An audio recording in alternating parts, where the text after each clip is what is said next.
Gibbo presents. It's Gibbo, and right now I'm joined by singer, songwriter, and Ghetto Youth's international recording artist. It is Christopher Ellis. Respect, Gibbo. Respect. Your new 5-track EP, Better Than Love, is out now and available for digital downloads via iTunes and Amazon. I downloaded it the day it came out and started playing it in the background while I was doing a few things on my computer.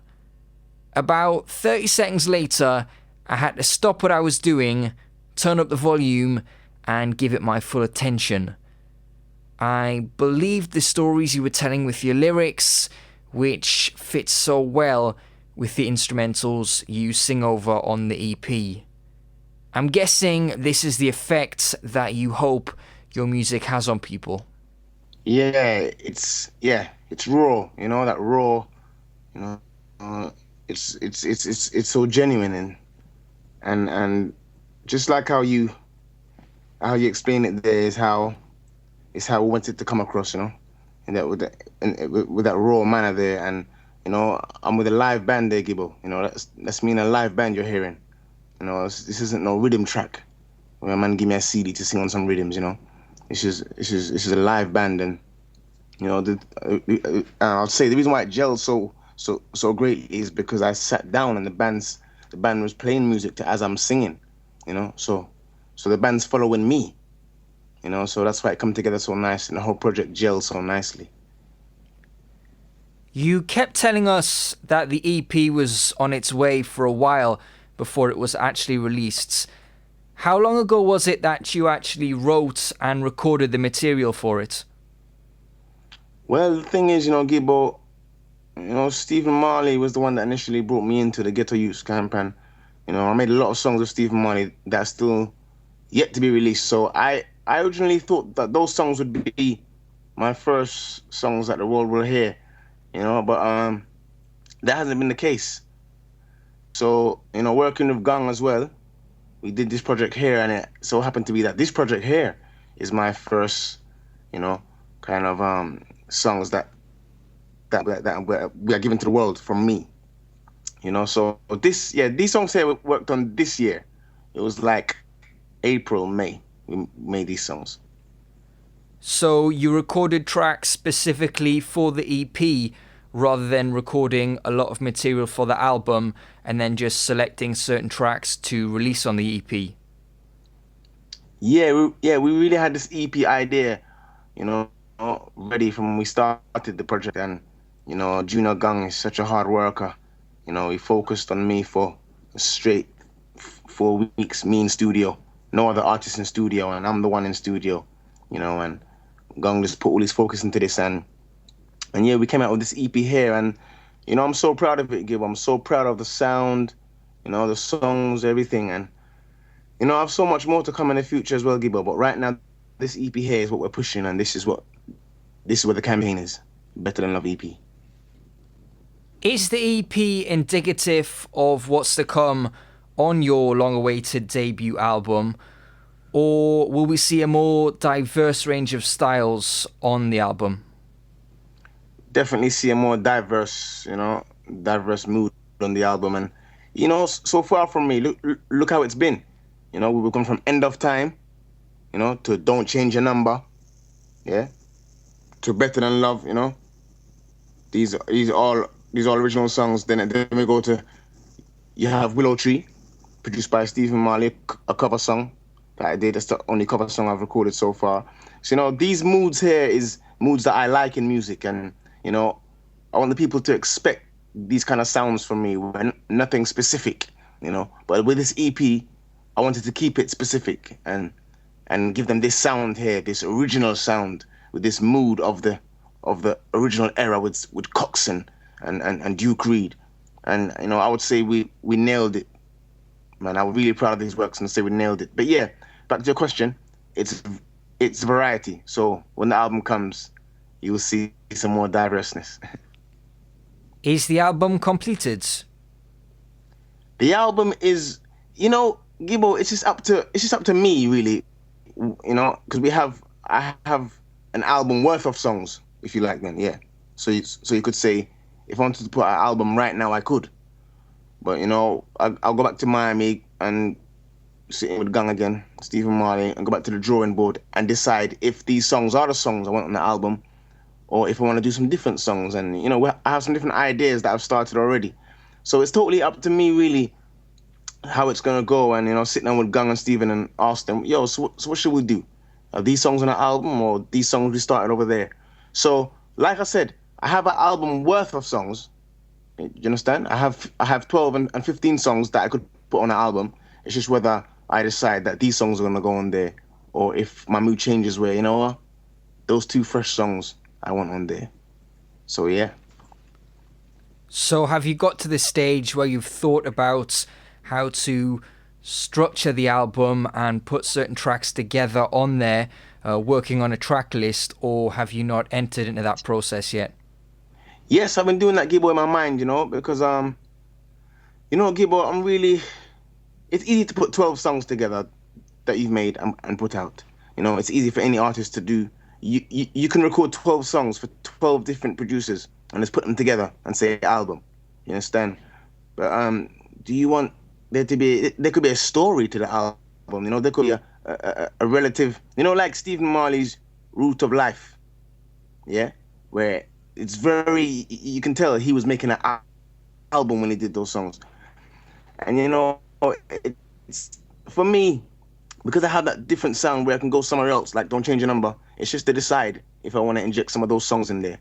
That's what it really is, just to decide those things.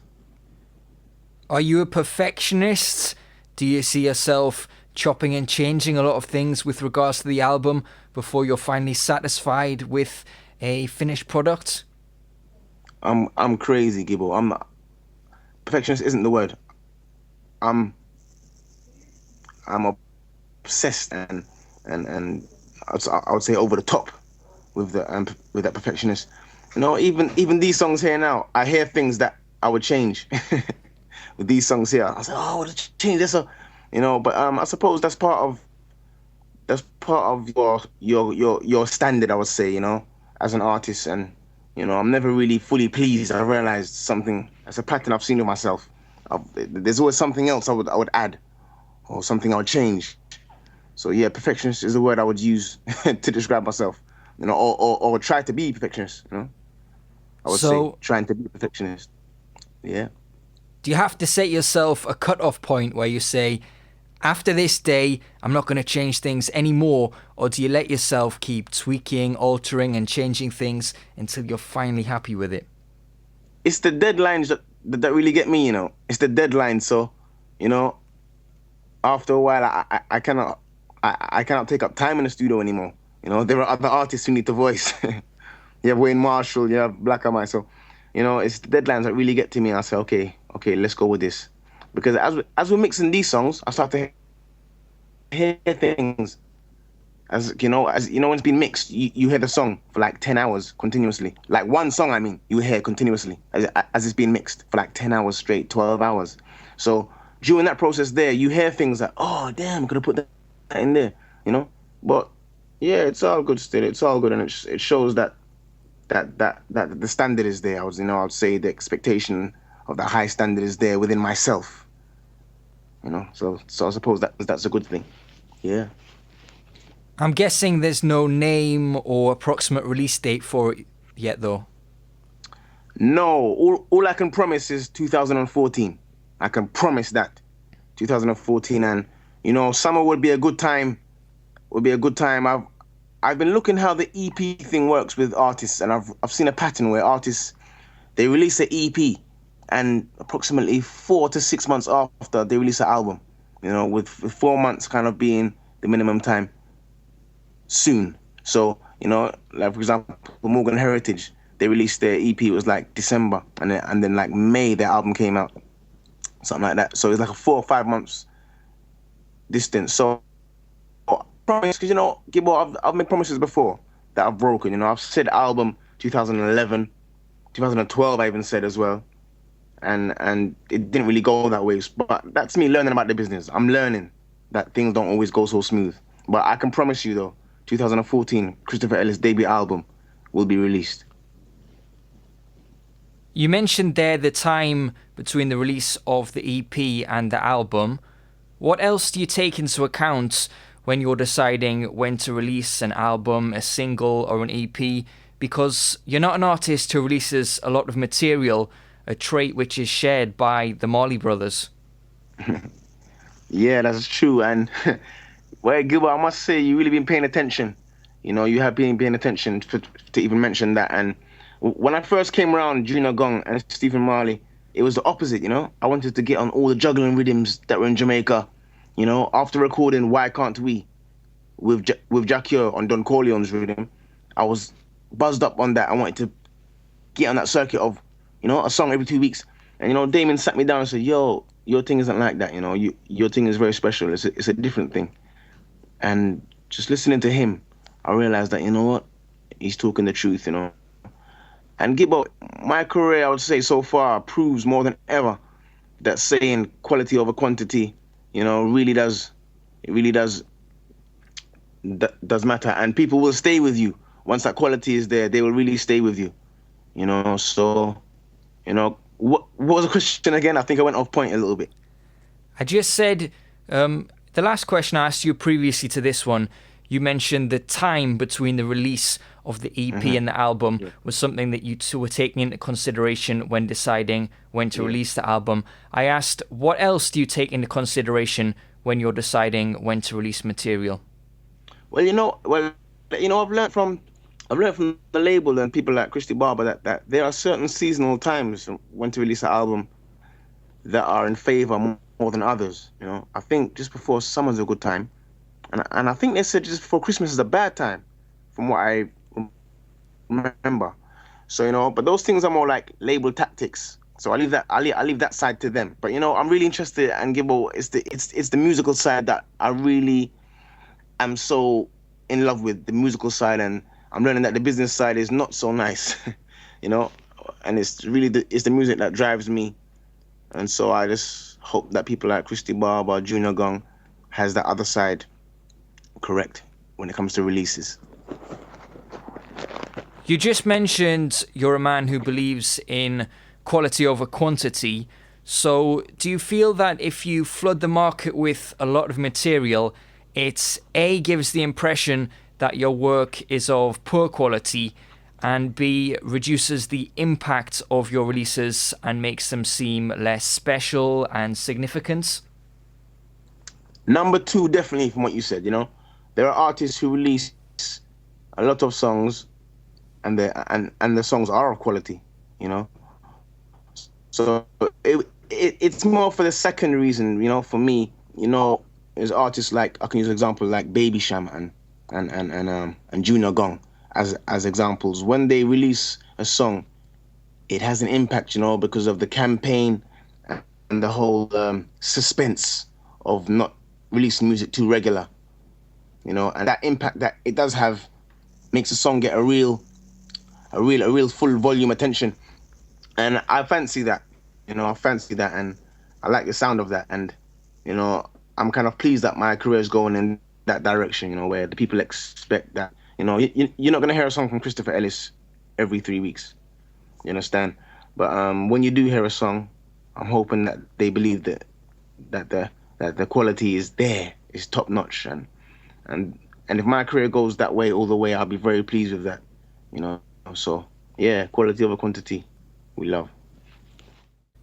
How much guidance do the Marleys give you with the direction they feel you should take musically, and also the image they think you should portray as an artist? Well, you know, musically I'm very free, you know. Musically, it's totally up to me still, you know, Gibbo, and, you know, with ideas from Stephen Marley and Gong, yes.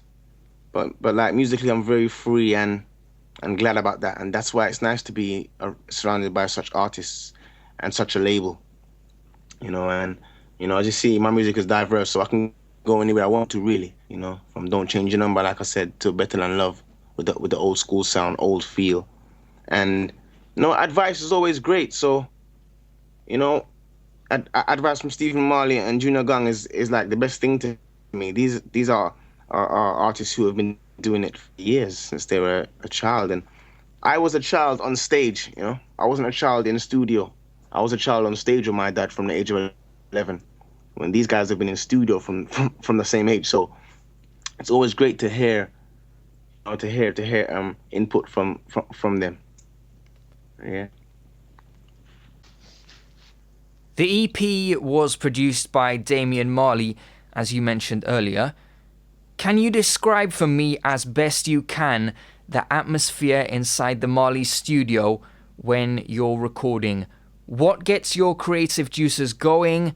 Are there any essential items you need in there? Do you like to be surrounded by the whole camp, or do you like things quiet? Do you like to record late at night?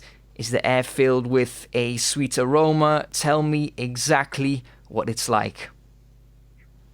Nighttime, Gibbo, for sure. Every single song on the EP was recorded at like 3 a.m.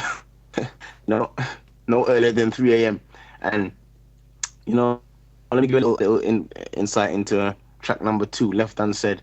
I did that song like 3 times in the studio, 3 or 4 times, and Gong was saying to me, "No, man, Ellis, I get it, man. I know you can do it, man.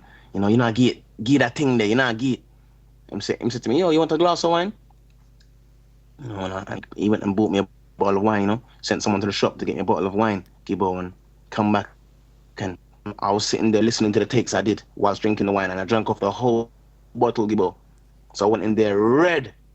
And when I went in there, Gibbo, the man them said, I performed the song, they said. They said I didn't go in there and sing it. They said I performed the song like I was on stage, standing back from the mic and just wailing. And Gibbo, I can't remember recording that song, that's Left Unsaid. I can't remember recording that song. And that was, I felt very free. I felt very free from, the influence of a little wine. Yeah, red it was. Red Merlot. So yeah, but it's really nighttime, Gibbo, and the studio is full of really us as artists, Black Amai's there, and Damien's there, for every step of the way, even the input into lyrics, like change a line there. Change the line there, Ellis. And I'll say, yeah, change the line there, and I'll change it, and go find a better word, and I'll say, "Rog," so that's the pressure of Jr Gong over the years.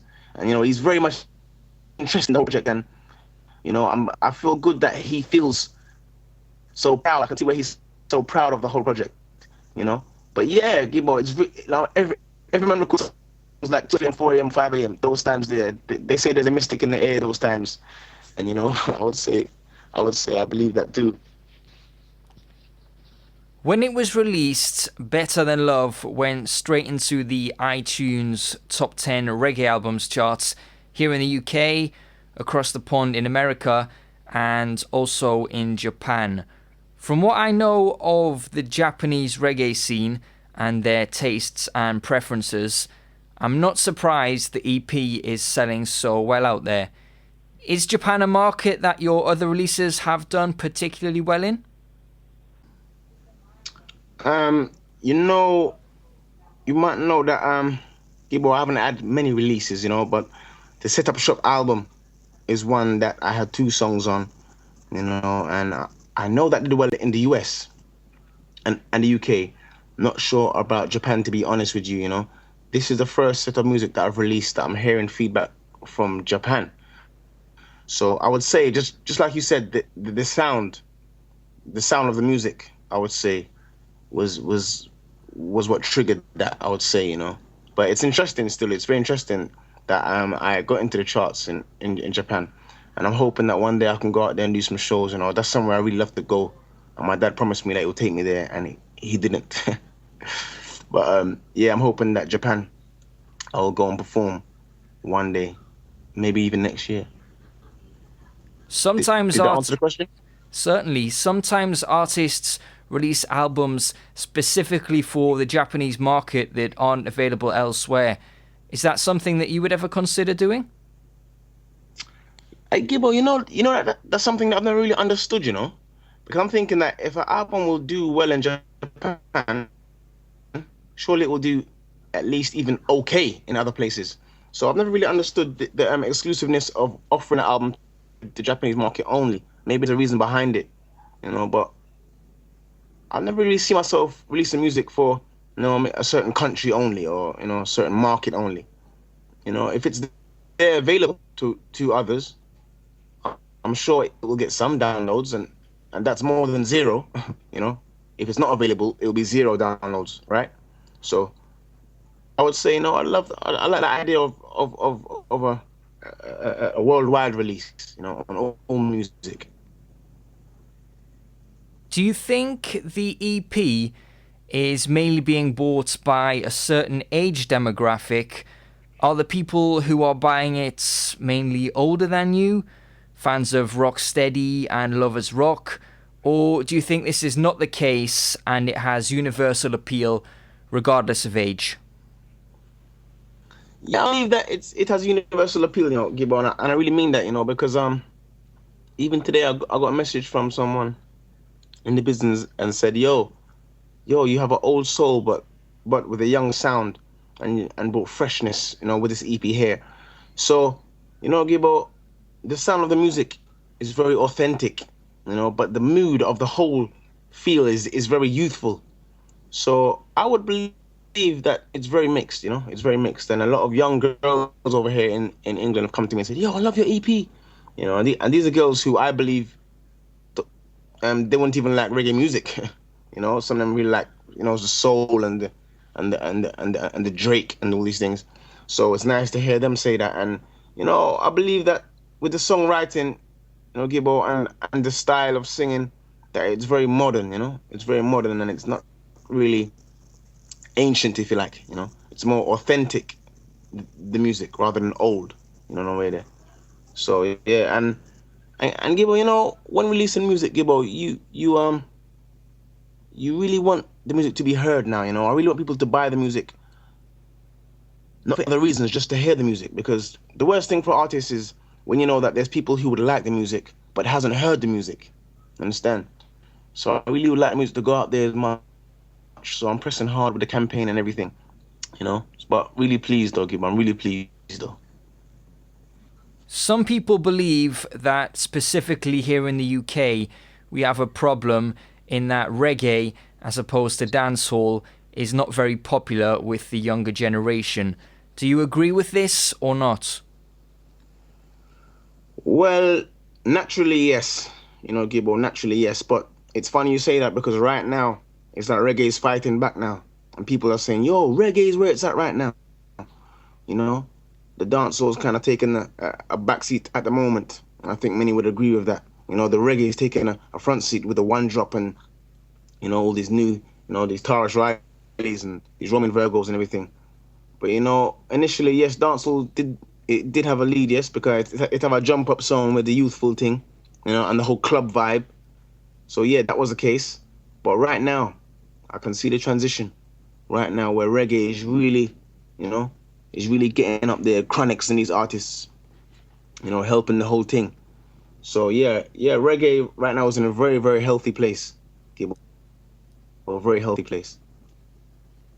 You feel that reggae stands up well against other genres that are popular in the UK, such as R&B, hip-hop, Afro beats? I would say, so I'd say to that.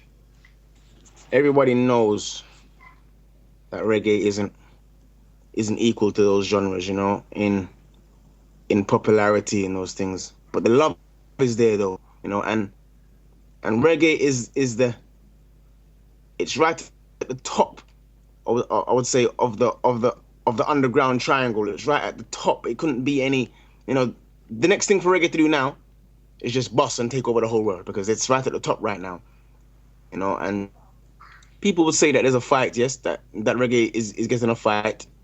I try not to get into too much politics of that side of things, But I would say that, yeah, those other genres, they kind of do lead, because they're getting the airplay, on radio, on daytime, big stations, daytime, The reggae was only ever on late night, on like a legal station, and now it's not on there at all. So Yeah, but I think the love of the people is what carries the reggae.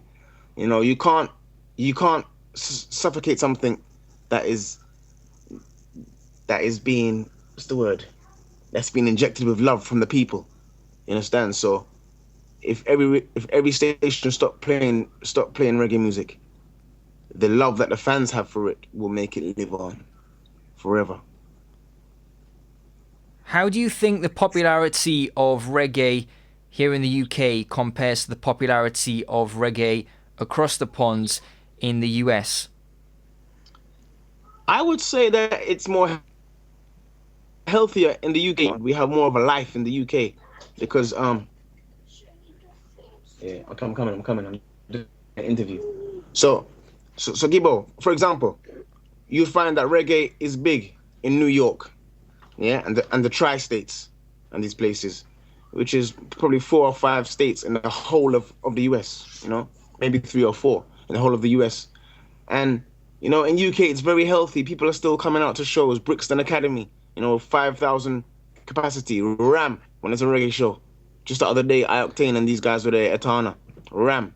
So I think it's very healthy. It has a very healthy scene, And like I said before to the previous question, because the lovers of the music are still there, It doesn't matter if it's not on television and these things. It's the love of the music. And people like yourself and myself who are fans of the music, we download music and buy music. So that there alone is making the music live on and shine on. But like US, there is a very healthy side there still. I went and performed there with Jr Gong, and every show was ram, and artists like Tarish Riley and Burris Hammond tour there quite regular. So yeah, man. Overall, we're in a healthy position. Could be nicer, but we're healthy. What do you think needs to be done in order for reggae to take that step to reach the next level in popularity, where we see reggae and dancehall songs filling pop charts? Do you think anything can be done, or is this just not an option for reggae music at this moment in time? I think that there's nothing that can be done from the people, because the people are already doing the maximum. The love is there. They come out to shows, What can be done is the same thing that's been taken away from us. Gibbo, we are not on radio anymore. We are not on daytime television shows being exposed to the people. We are not playing on Heart FM. We are not playing daytime on any of these stations. And if that was to happen, that's when you see the transition of the music going boom and going worldwide, international, like R&B and like all the other genres, So I would say it's the system